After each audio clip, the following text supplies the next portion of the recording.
한국사속 문화예술 이야기 탱화. 여기 죽은 자를 심판하는 10명의 왕을 묘사한 그림 시황도가 있습니다. 불교의 저승관에서는 인간이 저승사자와의 만남을 시작으로 3년여에 걸쳐 10명의 왕, 시왕에게 차례로 심판을 받게 됩니다. 망자는 시왕을 만나기 전에 먼저 저승사자와 만납니다. 저승사자는 두 귀가 쫑긋 솟은 모자를 쓰고 편하게 바지를 묶은 차림에 빠른 속도로 저승까지 함께 가기 위해 말도 한필 대동하고 있죠. 현대 우리가 상상하는 저승사자와는 상당히 다른 모습입니다. 조선시대 사람들이 생각했던 저승사자와 사후세계는 시황도나 사자도를 통해 그 모습을 엿볼 수 있는데요. 이렇게 시황도나 사자도처럼 불교의 세계관을 표현한 그림을 불교회화, 불화라고 합니다. 불화는 사원을 장엄하는 용도뿐 아니라 심오하고 난해한 불교의 교리를 쉽게 전달할 수 있는 하나의 방법이었습니다. 삼국시대부터 고려시대까지는 사찰의 벽면에 직접 그리는 벽화 형태의 불화가 많이 조성되었지만 조선시대에는 불단의 벽에 그림을 거는 형태로 바뀌게 되었습니다. 족자형이나 액자 형태의 불화를 뜻하는 탱화라는 명칭은 지금까지 불화를 지칭하는 용어로 쓰입니다.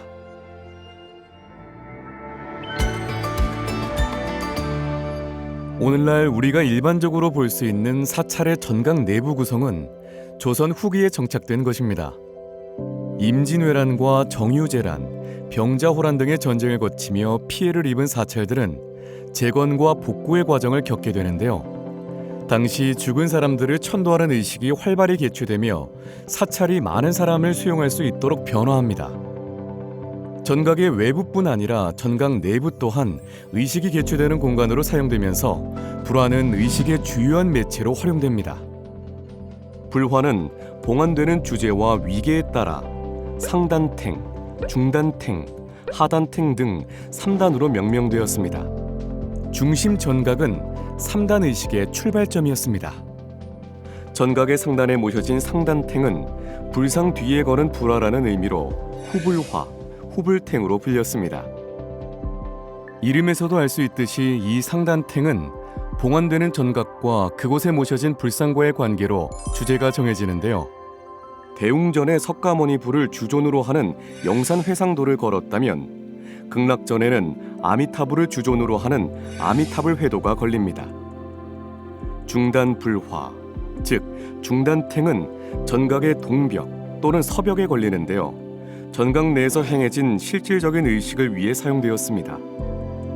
중단탱은 시기에 따라 걸리는 불화에 변화가 있었는데요.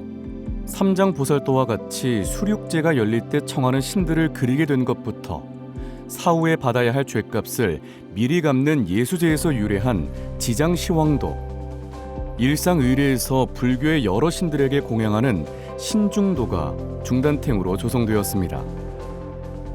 신중도의 인기는 매우 높아 전국의 사찰에 걸리지 않은 곳이 없을 정도로 많이 조성되었습니다.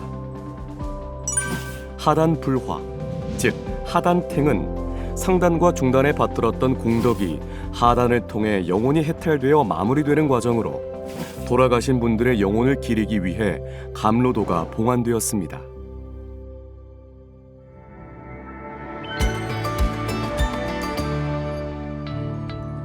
일반적으로 불교의 의식과 법회는 주전각을 중심으로 개최되는데요.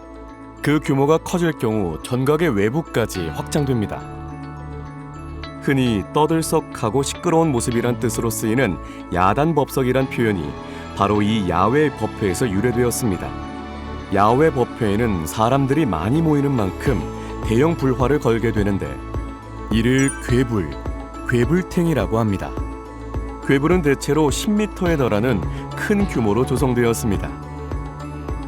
현재까지 확인된 괴불은 120여 점으로 그중 가장 오래된 것은 1622년에 제작된 중림사 세존 괴불탱입니다.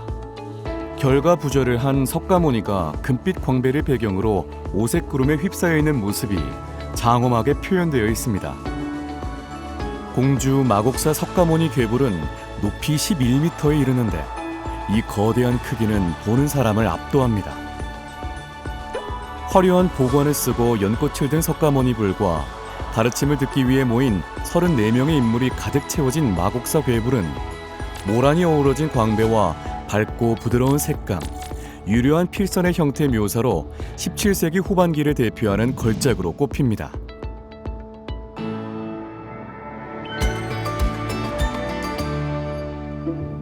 불화는 한 명의 손에 의해 그려지는 것이 아니었습니다.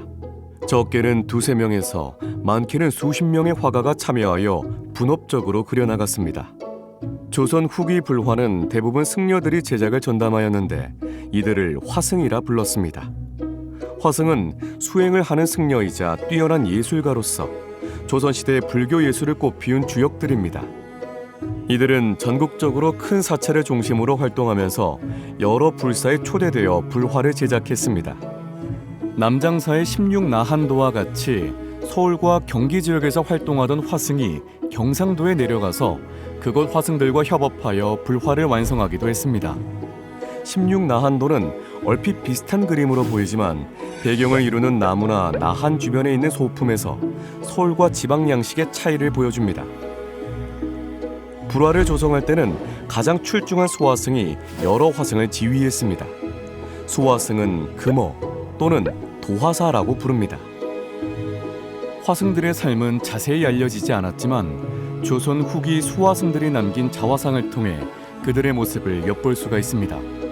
불교 화단의 서양 화법인 음영을 사용하여 새로운 화풍을 일으킨 수화승 축연은 승려의 초상을 그리면서 자신의 서명을 그림 속에 살짝 써놓았으며 조선 말기 대표적인 수화승인 서공 철유는 드물게 자신의 자화상을 남기기도 했습니다.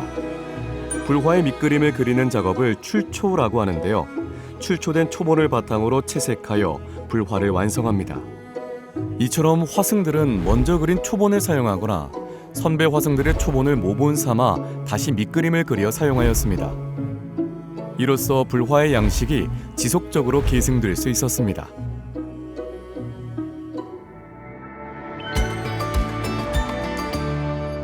이제 다시 저승사자 이야기로 돌아가 볼까요? 저승사자에 의해 끌려온 망자는 제5대 대왕인 염라대왕 앞에 서게 됩니다. 염라대왕 청에는 망자가 생전에 지은 죄를 비춰볼 수 있는 업경이 있습니다. 머리채를 잡힌 망자를 거울 앞에 데려가니 도끼를 들고 있는 인물과 소가 비춰집니다. 그에게 살아있는 생명을 죽인 살생의 죄업이 있음을 의미합니다. 공포스러운 지옥과 극락을 함께 표현해 놓은 시황도의 장면을 보면서 사람들은 살면서 선을 베풀고 악을 행하지 않으리라 결심했을 것입니다. 불화는 이렇게 신앙 또는 의식의 대상이 되지만 보는 사람들로 하여금 성찰의 시간을 갖게 해줍니다. 그렇다면 부처님의 가르침과 인간의 간절한 마음이 담긴 불화는 우리가 살아가는 일상을 되돌아보는 거울과 같은 그림이 아닐까요?